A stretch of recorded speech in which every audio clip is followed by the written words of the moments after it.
Welcome to the third Callum Cymru session for GCSE History. So, the previous two sessions looked at Unit 2 for America, and then Mr. Morell looked at the coming of war and question 4 for Unit 1. I'm going to stay with Unit 1 this week, but instead of question 4 and the coming of war, I'm going to look at the other difficult question, question 5, and the topic area rebuilding the country after war. Next week, Mr. Morell will be back with Unit 2 for Weimar, Germany. Then the week after that, we'll both be on a live session where we'll run through the same topics we've covered here and answer any questions you have for us. So to recap what Depression, War and Recovery covers, you've got 7 topic areas: the causes of the depression, life during depression, the coming of war, life during wartime, keeping up morale, life after war, and rebuilding the country from 1945 to 51. I've chosen that topic area to cover, topic area 7, because this is the one that my students find most challenging out of the 7. And I've chosen question 5 because, again, that's one that they need a lot of practice on and they find most challenging. So this topic area, the key question is, how did the Labour government deal with the problems of the time? Obviously, we've just looked at life after war, and the war will bring out massive issues that needs to be dealt with. So when Labour come to power in 1945, we look at the things they did.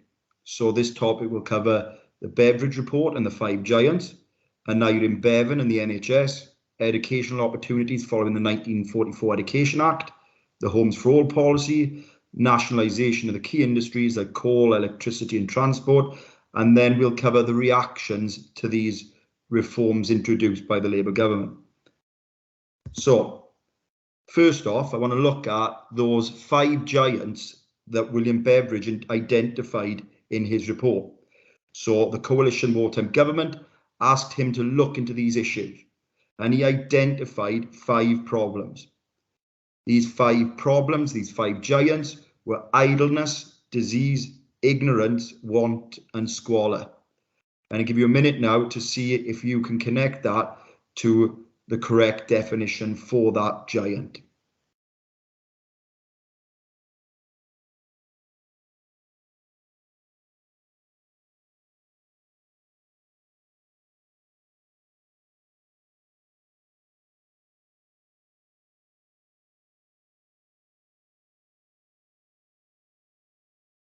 So on the left, you've got these 5 giants. They need to be dealt with. They need to be defeated. And on the right, then, you have how you're going to defeat them. So idleness, you should have thought that that would be solved through the need for gainful employment. Disease, we dealt with through access to healthcare. Ignorance requires access to educational opportunities for all. Want, you need an adequate income for all. And then squalor will be solved by adequate housing. And there's lines showing you which ones now you should have connected the giant to. So the idea of the Beveridge Report was that they would create a welfare state. And this would mean that people would be looked after from cradle, from when they're born, to the grave, to when they die. So if people require support, the government will provide it for them. So the first thing they introduce to solve the problem of disease is the NHS. So this would provide free medical care for everyone. This could be dental care, doctor services, hospital services. And the person put in charge of this was the Health Minister, Aneurin Bevan from Tredegar, and he was responsible for convincing doctors that this would be the right thing to do to help Britain recover after the war. So he did face a lot of opposition from doctors as they were concerned that they would lose money. So he convinced them by allowing them to continue working in private practice in their own time. So this act is established in 1946 and it comes into operation from 1948. So doctors, hospitals, dentists, all of this would be free to everybody. So Obviously, this is going to have massive positives. A lot of people are now going to get healthcare that couldn't have afforded it previously. So rates of infectious diseases like TB declined. Life expectancy for both men and women increases by 10 years. But then you've got to consider the obvious negative consequence of that is going to be the massive costs. So in the first year alone, it cost more than £500 million. The £2 million that was meant for NHS spectacles had been spent within weeks. So when you think about these policies, socially, for people, they do very well. However, you've got to consider the massive cost of these. So in 1951, the Labour government had to back down and introduce some dental charges, which led to the resignation of Aneurin Bevan. So that dealt with the giant of disease. Then to deal with ignorance, the coalition wartime government introduced the 1944 Education Act. So this would provide free secondary education. Now, education overall would be split into 3 phases. You've got primary, secondary, and further, very similar to what we have today. But in primary, they would take an 11+ test, which would decide where they would then go. So whether they go to grammar school for the most intelligent, secondary modern for those who didn't do too well in the 11+, or technical schools. There weren't many of them built. They would be more practical subjects. Those who went to grammar schools were more likely to go to university. So you can see that even though it did provide free education to all children up to 15, it was still unfair. Students who went to grammar schools would have much better opportunities. So this Education Act dealt with the problem of ignorance. To deal with the issue, the giant of squalor, the home throw policy was introduced. So obviously, massive damage to homes during the war, the bombing. So it was estimated that around 500,000 homes were destroyed and many more damaged. So they introduced the New Towns Act. So new towns were built to house people. So the idea would be that it wouldn't be for a certain class. This would be for everyone, all occupations. And one of these local ones is Cwmbran. They also introduced the 1947 Town and Country Planning Act. This law set a target of building 300,000 new houses a year. And we could say this home throw policy was a success because over 800,000 new homes were built between 1946 and 1951.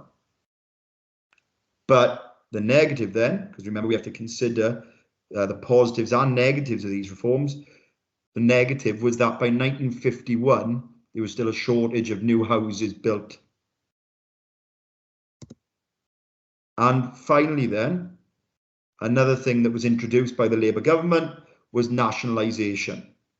So those industries that were struggling, even during the Depression years, they needed to do something to save them because they employed a large number of people. So if they're going to recover, they need to sort the coal industry out. So what they decide to do is nationalise them. This means that they would be owned by the state rather than be owned by private industries. Rather than private owners, the state. It'd be paid for through taxes.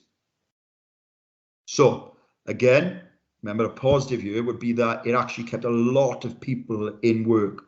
1 in 10 British people worked in these nationalised industries. However, it would be at a massive cost. A lot of people criticised it because it was saving industries that were failing. So look how much compensation had to be given to the owners of these industries. £2,700 million to give these industry owners compensation. Also, we've got more positives again. So working conditions improved. But you'll see now that the social aspects are always positive. So good things come from them. However, you've got to think about those massive economic issues that come from these policies.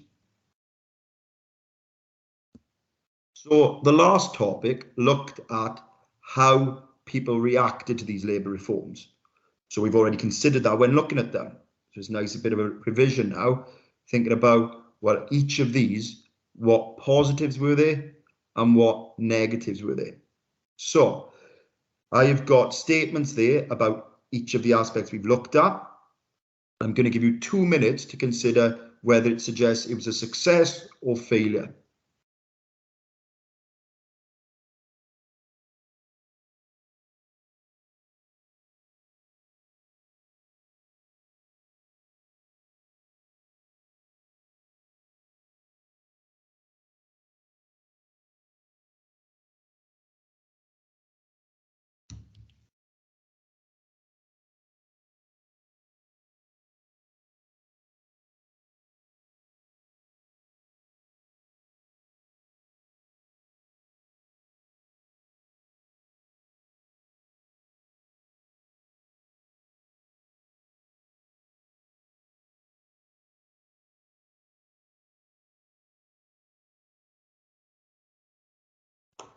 So hopefully you had time now to look at them, and if you haven't, pause the video and try and see which ones would be considered a success and which ones would be considered a failure.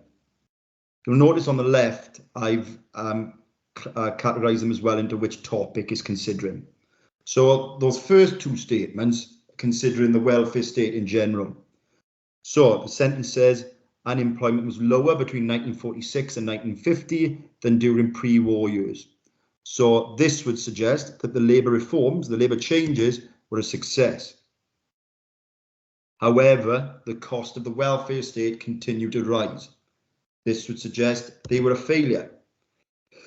Now let's consider then statements about the NHS, the National Health Service, which provided free healthcare. So the NHS brought free healthcare to all from the cradle to the grave, from birth to death, including those who could not afford it. That would definitely be considered a success. In 1951, the Labour government had to back down and introduce some dental charges due to the cost. That would be a failure. Between 1931 and 1961, life expectancy increased. So that would be a success.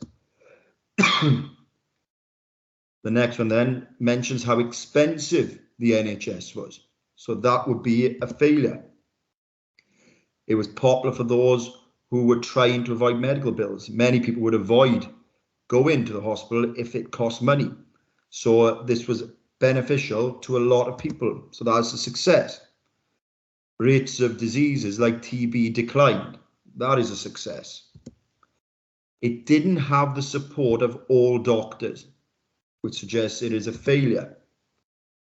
And then the NHS was running at enormous cost and unpopular with doctors, like I previously mentioned, which says it's a failure. The next statements then consider the Education Act of 1944. Now, it granted free education to all up to the age of 15. That is definitely a success. However, the 11+ education test was seen as unfair. It basically decide your future at the age of 11. So that is a failure. The next aspect then is the Homes for All policy. So it led to the building of new towns, which a lot of people benefited from. That is a success. There's still waiting lists for housing in the early 1950s. That suggests it was a failure. These prefabs that were built, a lot of people had negative attitudes towards them. So that is a failure. Some slum areas were demolished and many houses were improved. That is a success. Over 800,000 new homes were built between 1946 and 1951. That suggests the policy was a success. It didn't meet its ambitious target, which suggests it's a failure. By 1951, there's still a shortage of new houses built for sale. So that suggests it's a failure. The new towns helped to relieve the potential issue of overcrowding, which suggests it's a success. So when I go through the interpretation question with you in a second, you're going to realize that it's important to have arguments that suggest it's successful and arguments that suggest it's a failure. And then finally, it's nationalisation. It improved working conditions. That suggests a success. It was criticised by the Conservative Party because it said the government had too much control.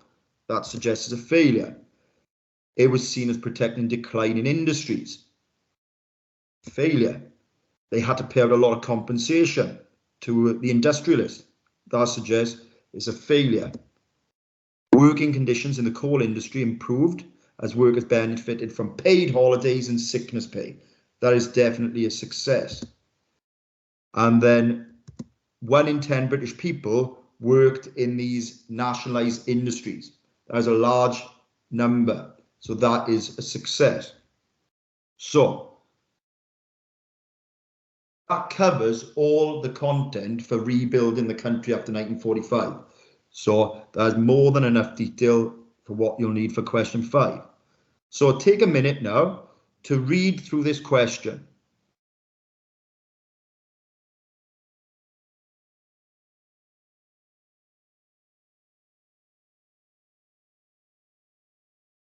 So question 5 is worth 90 marks.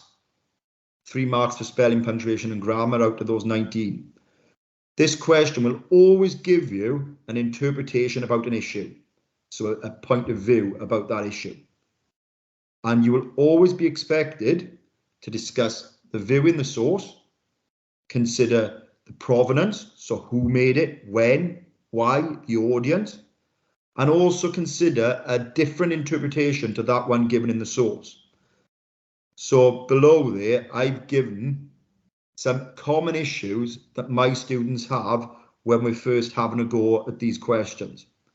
So a lot of times they know the stuff, they've got good understanding, however, they forget to use detailed historical knowledge. So they forget name, dates, places, figures, historical terms. Try and be as detailed as possible. So rather than writing loads of vague sentences, aim for 3 detailed sentences. Also, make sure you clearly identify the interpretation in the source. Make sure you give a different interpretation to that one in the source. And never forget to discuss the provenance of that source. So consider who made it and why that would influence the interpretation. Now, it's important that when you read the sources, that you're able to identify the interpretation in that source, the view in that source regarding that issue, and also consider the different interpretation.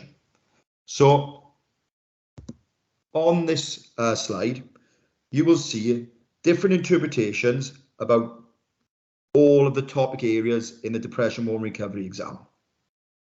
So what I want you to do in the next 2 minutes is decide what the different interpretation is, okay? So I've given you the interpretation that would be in the source, and I want you to consider what a different interpretation to that could be.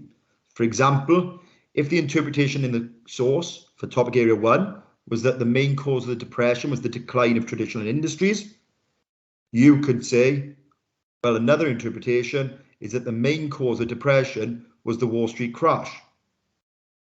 So have 2 minutes now to try and work out what the different interpretation is to all of those interpretations on the left.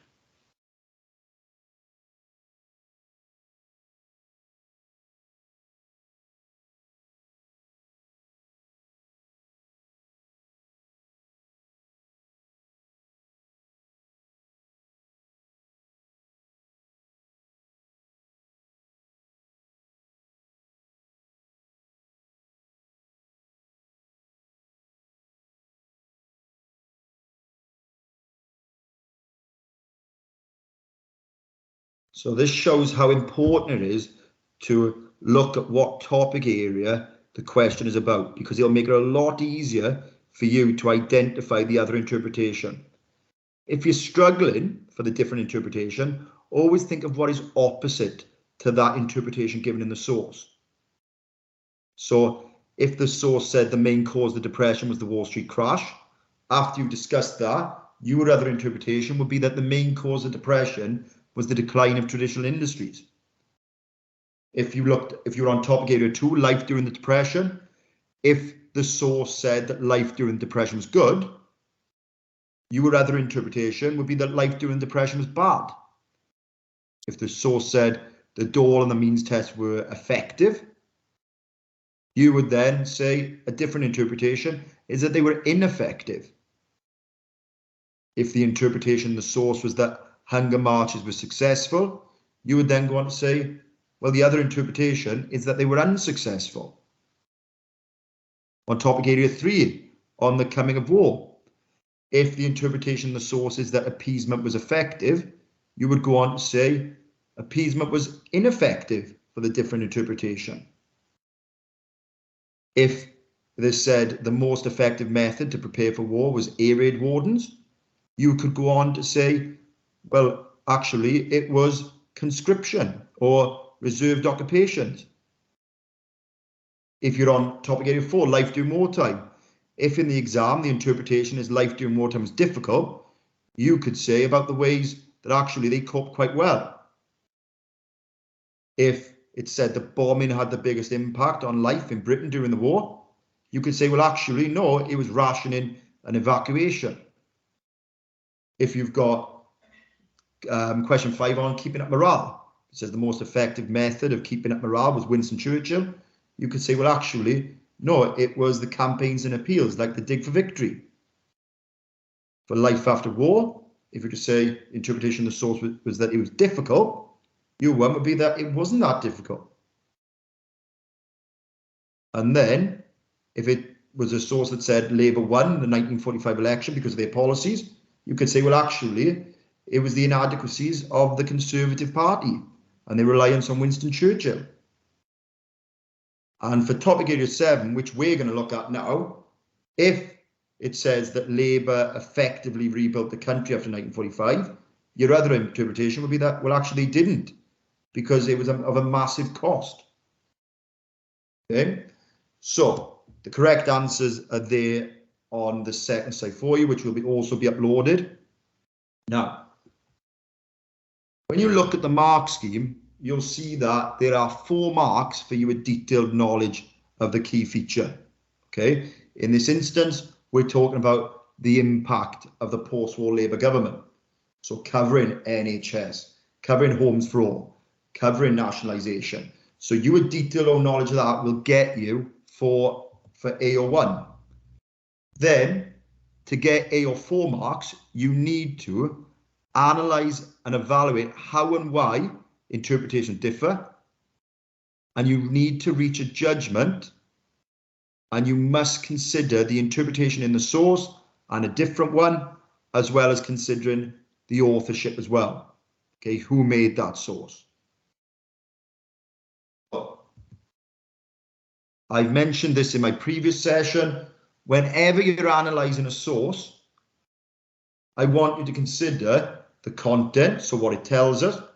Think about who produced it, when it was produced, what type of source it is, why it was made, and the audience. Okay, for that top band, think about who was meant to read it. So, I've given 5 steps that I tell my students they need to do to achieve high marks on this question. So, step 1, they must identify the interpretation in the source. So straight away, you can see the interpretation in the source. If you read it, the impact of the Labour government of 1945 to 51 for all its promises and vast body of legislation was mostly negative. Straight away, you can see that the interpretation is that the impact of the post-war Labour government was negative. Okay, and it will never be too difficult. You'll be able to clearly identify it. Then step 2 is discussing detailed historical knowledge which supports that view. Then step 3, you need to discuss the provenance of the source, what I just mentioned. Okay, who made it, when, what type of source it is, why it was produced, who was meant to read it.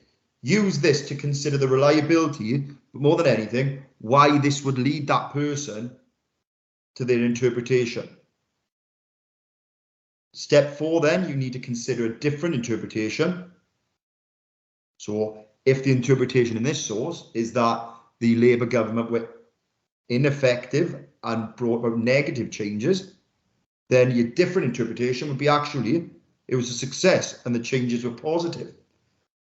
And then step 5, you need to reach a judgment answering that question.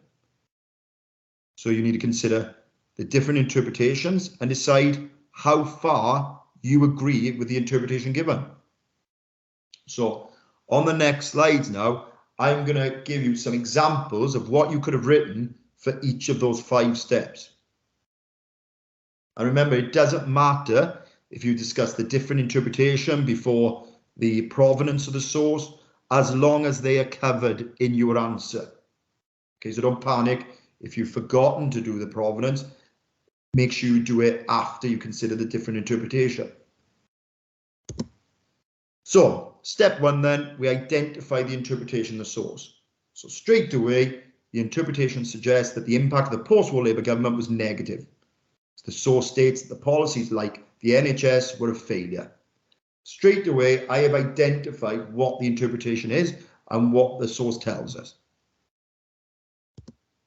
Step 2 then, I need to earn my AO1 marks for my detailed historical knowledge, which supports that view. So I would point out that the welfare state was extremely expensive. The NHS saw enormous costs. In its first year, the NHS cost more than £500 million. See, NHS, key detail. £500 million, key detail. The £2 million allocated free NHS spectacles in the first year was spent within weeks, as more than 5 million pairs were issued in the first year. I've also mentioned that by 1951, there was still a shortage of new houses built for sale. Also, the 11+ exams were seen as unfair by many. So I've considered different aspects of why the Labour government's reforms were a failure, and I've made sure I have included specific details. So I've got the 11+, I've got 1951 years, I've got amounts of money, figures, I've got the NHS in there. Okay, so make sure you get as many details as you can in your own knowledge. Step 3 then, we need to consider who's made that source and why they would reach that interpretation. So this source was written by Winston Churchill. He would have reached his interpretation because he was an opponent of the Labour Party. He has reached his interpretation by only considering the negative aspects of the policies. It was written in 1956. This is after his second term as Prime Minister, so he would want to make his time as Prime Minister more successful than the Labour government. So he wants to show how well he's done in comparison with that Labour government. He would also have been disgruntled because he lost the 1945 election to Labour. The audience of the source was the Conservative supporters. We know this because it's for a Conservative newspaper. This would influence his interpretation as the readers would be against Labour policies. So use that origin, use provenance to think, why would they have this view? Why would Winston Churchill be telling us that the Labour policies were a failure? Okay, and they will often give you key information, such as him being a Conservative, okay, who he's writing for. And step 4 then, remember, we can't just go with the interpretation in the source. We need to consider a different one. So I've pointed out there, however, some historians believe that the impact of the Labour government was positive. This is because unemployment decreased. Life expectancy also increased by 10 years. Also, over 800,000 new homes were built. The Labour government also introduced free education for all children up to 15 years of age. And they would reach this interpretation by focusing on the positive effects on people rather than the economic demand of the welfare state. Okay, so here I might have even picked up more knowledge marks because I've added those key details in again. And step 5 then, reach a judgment answering the question. They're not expecting loads, but they're expecting you to address how far you agree with it. So I agree with the interpretation to a certain extent, as the policies were very expensive. However, due to Winston Churchill being a Conservative politician, he fails to consider the positive aspect of the reforms, which clearly outweigh the negatives. Okay, so just a quick summary answering that question. So I hope that has helped you with rebuilding the country after 1945, and question 5. When we do the live session, if there is anything on depression war recovery or USA or even crime and punishment that you're unsure about, ask then, and me and Mr. Morell can go through that with you. Thank you for your time and look forward to seeing you next week.